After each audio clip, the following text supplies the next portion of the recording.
Hey guys, I am back officially from California. Tomorrow's video will be a guest video because one of the videos did get delayed.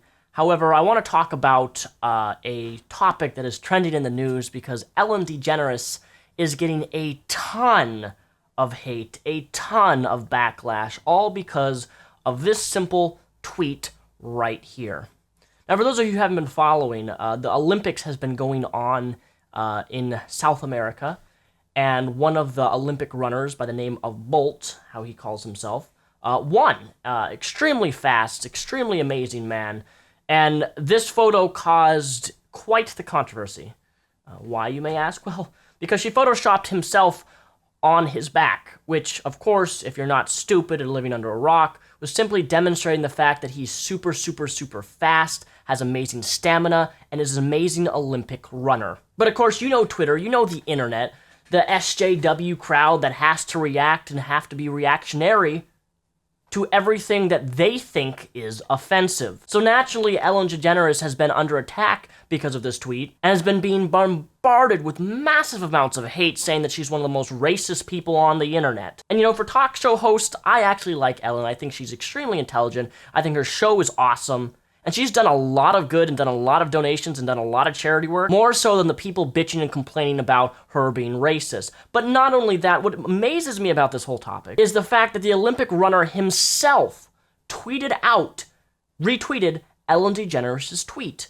And yet, despite the Olympic runner himself being black or being whatever African-American, whatever ethnicity he is, despite him retweeting it, people are still hammering her, calling her racist. When it was clear as day that the Olympic runner understood exactly what she was saying. Not some crazy analogy that she's riding on him because she's like a fucking that he's like a fucking horse. We just smack that ass to make him run faster. It just blows my mind at the fact that even people who are of a different skin color, who don't consider what this woman did as racist, refuse to accept the fact that he's okay with it. Whether it is racist or whether it isn't racist. And of course, it's not. It's not racist, very plain and simple. But of course, you know how the internet works. I've been called racist simply for sharing my opinion on many different subjects, such as Islam. Even though Islam has nothing to do with race, but that's typically what I get accused of being racist towards is Muslims. What this reminds me of is one of the videos that I made a long time, like 2 years ago on my channel. And I'm going to link it here. You can see the screenshot here. This was a really interesting video that I did because this person was a friend of mine at one point who went crazy ballistic over me simply quoting the use of the N-word in a tweet. And it wasn't even an ER N-word. It was an N-I-G-G-A. And as a white fucking cunt bitch that she is, she felt the need to tweet me and say that I was not allowed to quote a tweet that was said by one of my neighbors. And you know, it's always amazing to me. It's always the white folk.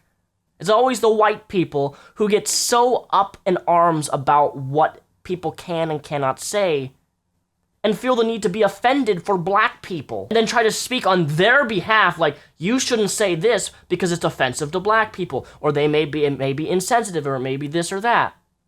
When the reality is, you should not be speaking for those people. Let the people who are that skin color and who have dealt with that type of oppression or racism or feelings of insensitivity, let them speak. You don't need to speak on their behalf. You're not some amazing Olympic gold winner because you can speak for black people.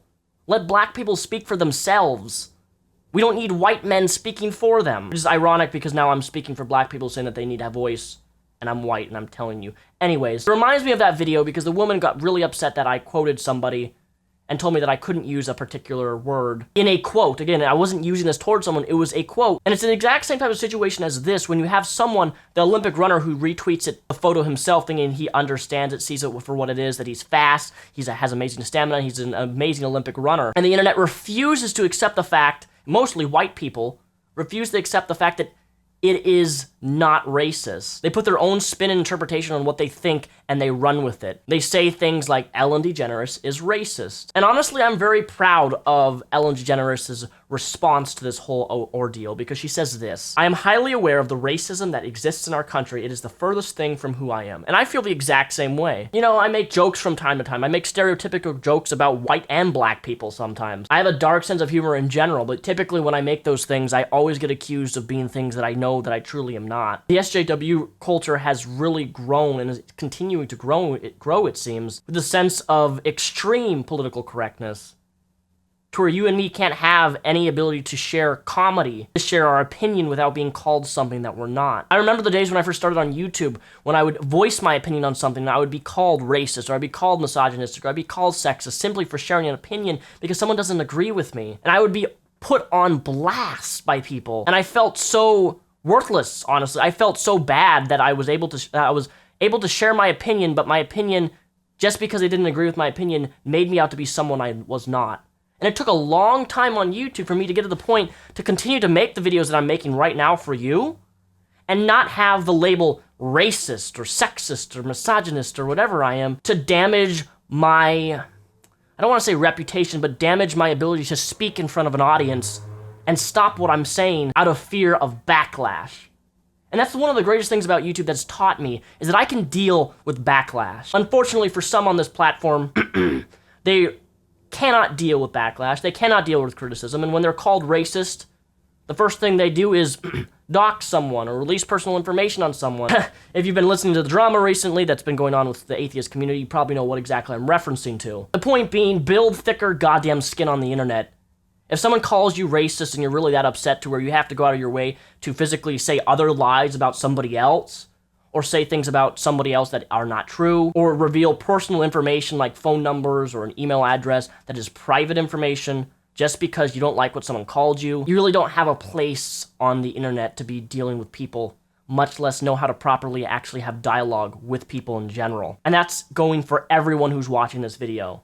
If you feel the need to react so viciously to being called something that you're not. Because you and I know, you know what you are. You know your opinion, you know where you believe, you know all your inner values and moral, ethical things that you believe, you know what you believe. Unless you demonstrate something that is clearly, abhorrent, something that clearly demonstrates that you are something, don't backpedal and run away and